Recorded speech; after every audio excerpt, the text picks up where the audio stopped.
ভগবানের কাজ। আর ভক্তদের উপরে ভগবান কিন্তু তিন প্রকারেই কৃপা করেন। যে জীব ভগবানের শরণাগতি নেয়, ভগবান তাকে ত্রিতাপ জ্বালা থেকে মুক্ত করে থাকেন। ত্রিতাপ জ্বালা কি?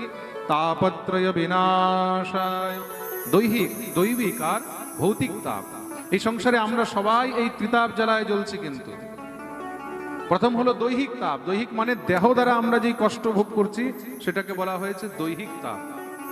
এই সংসারে আমরা সবাই কিন্তু শরীর দিয়ে কিছু না কিছু কষ্ট ভোগ করেই যাচ্ছে।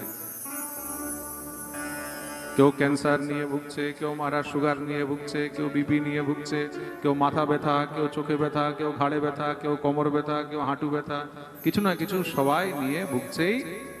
এমন কেউ আছে যে বেঁচে আছে এগুলো থেকে? কিছু না কিছু লেগেই রয়েছে। ইদম শরীরম ব্যাধি মন্দিরম। এই শরীর হলো ব্যাধির মন্দির। দৈহিক সমস্যা থেকে কেউ বেঁচে নেই। কেউ যদি দৈহিক থেকেও বেঁচে যায় তাহলে দৈবিক থেকে বাঁচবে না। দেবতাদের দ্বারা প্রদত্ত যে কষ্ট আমরা সেগুলোও কিন্তু ভোগ করছি। দেখা যাচ্ছে মহারাজ খুব ভালো সবকিছু চলছে, চলতে চলতে হঠাৎ করে আস্তে আস্তে সব গড়বড় হয়ে যাচ্ছে, উল্টো পাল্টা হয়ে যাচ্ছে। কি ব্যাপার?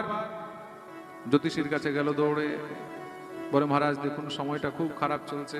এখন জ্যোতিষী দেখে বলছে, বলে তোমার উপর এখন শনির দশা চলছে, বলে রাহুর দশা চলছে, অমুক গ্রহ খারাপ চলছে, বলে এই আংটি পরো, এই লকেট পরো, এই কবচ পরো, বলে কি না? তার মানে কি আমরা সেই দেবতাদের প্রকোপ, মানে দেবতাদের থেকেও কষ্ট ভোগ করছি। এটা হলো দৈবিক তাপ। আর তৃতীয় হলো ভৌতিক। এই যাবতীয় জড়জগৎ থেকে আমরা যে কষ্ট ভোগ করছি সেটা হলো ভৌতিক কষ্ট। অতিবৃষ্টি, অনাবৃষ্টি, শীত, গ্রীষ্ম, বর্ষা, তাপ, ভূমিকম্প, বন্যা, এগুলো সব কিন্তু ভৌতিক তাপ। খুব মন দিয়ে শুনবে। কার সঙ্গে লড়াই, কার সঙ্গে ঝগড়া, এগুলো কিন্তু ভৌতিক তাপ। আমরা সবাই কিন্তু এগুলো সব ভোগ করেই চলেছি। এই সংসারে এমন কেউ নেই যে এই ত্রিতাপ জ্বালা থেকে বেঁচে আছে।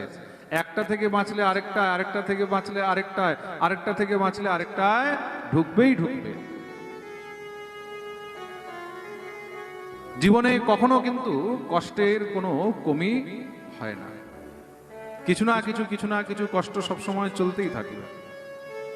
তুমি যতই চেষ্টা করো না কেন। অনেকে জিজ্ঞাসা করে, অনেকে প্রশ্ন করে, বলে মহারাজজি ভজন করলে, ঠাকুরের নাম নিলে, হরিনাম করলে, সাধনা করলে তাহলে কি কষ্ট থেকে মুক্তি পাওয়া যাবে? খুব মন দিয়ে শুনবে। এরকম কোথাও লেখা নেই বা এরকম কোনো যুক্তি নেই যে জপ করলে, ভজন করলে, পূজা পাঠ করলে তুমি একদম কষ্ট থেকে বেঁচে যাবে। এটা সম্ভবই নয়। এই সংসারে প্রারব্ধ, দুঃখ, কষ্ট সবাইকেই ভোগ করতে হবে। তুমি যতই চেষ্টা করো না কেন, কিন্তু হ্যাঁ, তার কৃপায় তুমি সেই দুঃখ কষ্টের মধ্যে থেকেও সহজেই বেরিয়ে যেতে পারবে, যদি তার কৃপা হয়। তার কৃপা না হলে কিন্তু তুমি সেখান থেকে বেরোতে পারবে না, ফেঁসে যাবে সেখানে। প্রেম সে বলো রাধে রাধে। তুমি যদি ভাবো জীবনের সমস্যা যেন না আসে, এটা সম্ভবই নয়। সবসময় কিন্তু সমস্যা চলছে, আর সমস্যা সবসময় চলবে। আরো দেখো, তুমি যদি একটা সমস্যা শেষ করো, আরেকটা সমস্যার সঙ্গে সঙ্গে দাঁড়িয়ে যাবে। আমি মনে করছি বাস টেনশন ফ্রি হলাম, এই কাজটা হয়ে গেছে, আর চিন্তা নেই। সঙ্গে সঙ্গে দেখবে আরেকটা টেনশন শুরু হয়ে যাবে। হয়তো একটা কাজ থেকে তুমি ফ্রি হলে আরেকটা সঙ্গে সঙ্গে মহারাজ রেডি। এই সংসারের মধ্যে আজ পর্যন্ত সমস্যা থেকে কেউ কিন্তু মুক্ত হতে পারেনি। এক রাজা খুব চিন্তিত ছিল, জীবনের সমস্যা থেকে কেন মুক্ত হওয়া যায় না। সবসময় কিছু না কিছু কিছু না কিছু সমস্যা লেগেই থাকে। একবার তার রাজ্যের মধ্যে অনেক বড় এক সাধু এসেছেন। সেই সাধুর সঙ্গে আরো অনেক শিষ্য টিষ্য রয়েছে। সাধু এসেছেন রাজ্যের মধ্যে রাত্রেবেলা, সেখানে তারা শিবির লাগিয়েছে বিশ্রামের জন্য। অনেক লোক দেখা করতে এসেছে।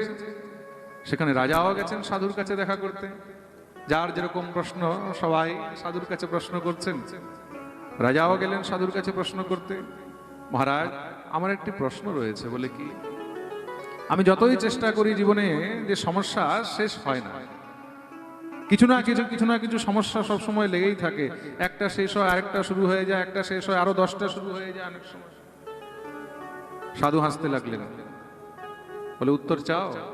বলে মহারাজ, একবার যদি এই উত্তরটা পেয়ে যেতাম, এই সমস্যা থেকে কি করে সমাধান হতে পারে, এই সমস্যা কি করে শেষ হতে পারে।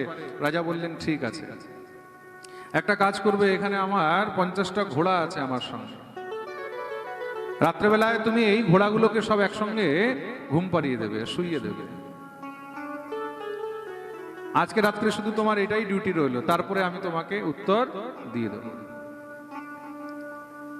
রাত্রেবেলায় রাজাকে ডিউটি দিয়েছেন মহারাজ। সাধুর আদেশ পালন করে রাজা যখন সেই ঘোড়াগুলোকে রাত্রেবেলায় ঘুম পাড়াতে গেছে, 10টাকে যখনই মহারাজ বসায়, এদিক থেকে 20টা দাঁড়িয়ে যায়। ওই 20টাকে যখন বসায়, আবার মহারাজ কোথা থেকে 5টা দাঁড়িয়ে যায়। ওই 5টাকে বসাতে গিয়ে আবার কোথাও 2টা দাঁড়িয়ে যায়। ওই 2টাকে বসাতে গিয়ে আবার কোথাও 20টা দাঁড়িয়ে যায়।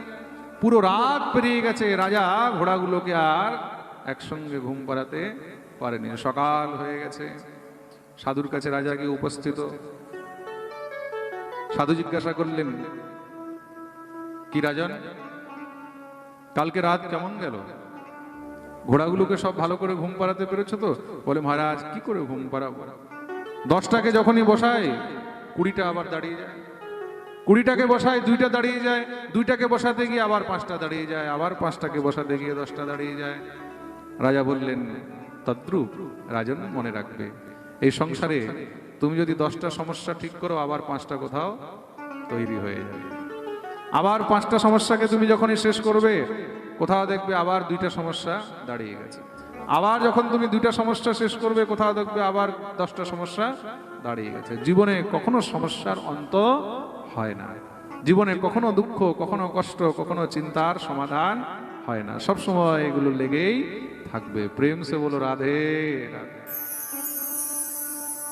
কিন্তু যার উপরে সেই ঈশ্বরের কৃপা হয়, সেই কিন্তু এগুলো থেকে বেঁচে বেরিয়ে যেতে পারে। সেই ঈশ্বরকে শ্লোকের অন্তিম চরণে তার নাম বলা হয়েছে, শ্রীকৃষ্ণায় বয়ং নমঃ। তিনি অন্য কেউ নয়, তিনি হলেন স্বয়ং ভগবান শ্রীকৃষ্ণ। বলিয়ে ভক্তবৎসল ভগবান কি, শ্রীকৃষ্ণ কন্হैया लाल की जय। তাহলে কি শ্রীকৃষ্ণই সমর্থবান? বলছেন এখানে কৃষ্ণ শব্দের সঙ্গে শ্রীযুক্ত রয়েছে। শ্রী মানে শ্রীমতী রাধারানী। শুধু কৃষ্ণই নয়, কৃষ্ণ তখনই সমর্থবান যখন কৃষ্ণের সঙ্গে রাধারানী রয়েছে। রাধারানী ছাড়াও গোবিন্দের শোভাও নেই। গোবিন্দ পরিপূর্ণ তখনই যখন তার সঙ্গে রাধারানী রয়েছে। প্রেম সে বলো রাধে রাধে। ভগবানের অন্যান্য অনেক অর্ধাঙ্গিনী রয়েছেন, তাই তো? ভগবানের শক্তিও অন্য রয়েছেন, কিন্তু তন্মধ্যে একমাত্র শ্রী রাধারানী হলেন গোবিন্দের পূর্ণ শক্তি। তার জন্য রাধারানী ছেড়ে গোবিন্দের মধ্যে সেই পূর্ণতার অনুভূতি হয় না, সেই আনন্দের অনুভূতি হয় না। তার জন্য আমাদের গৌড়ীয় বৈষ্ণবের মধ্যে যুগল ভজনের উপাসনা পদ্ধতি রাখা হয়েছে। মধুরশ্রী বৃন্দাবন যুগল ভজন ধন, মোহে করল উপদেশ। একা কৃষ্ণের নয়, তাহলে রাধা কৃষ্ণাভ্যাম নমঃ। বলি রাধা গোবিন্দ ভগবান কি। তার জন্য আমাদের ব্রজবাসীরা বলে না, বিনা রাধে কৃষ্ণ आधे, इसलिए बोलो राधे राधे। और भगवान की बोलছেন, त्रैलोक्ये पृथ्वी धन्या यत्र वृंदावनम पुरी, तत्रापि गोपिका मध्ये यत्र राधा विधाम। तीनों लोकेर मध्य एकमात्र पृथ्वी हलो धन्य, और पृथ्वीर मध्य की श्रीधाम বৃন্দাবন। আর বৃন্দাবনের মধ্যে আমার সবথেকে প্রিয়কে গোপীগণ, আর গোপীগণের মধ্যে সবথেকে প্রিয়কে শ্রী রাধা রানী। बोली राधा रानी की। बोले महाराज, एक बार नहीं 100 बार कृष्ण बोलने से जो पुण्य होगा, सिर्फ एक बार राधा बोलने से वही पुण्य होता है। प्रेम से बोलो राधे राधे। श्री राधा कृष्णाय वयं नमः। श्री राधा गोविंदे श्री चरणे আমরা বন্দন করি।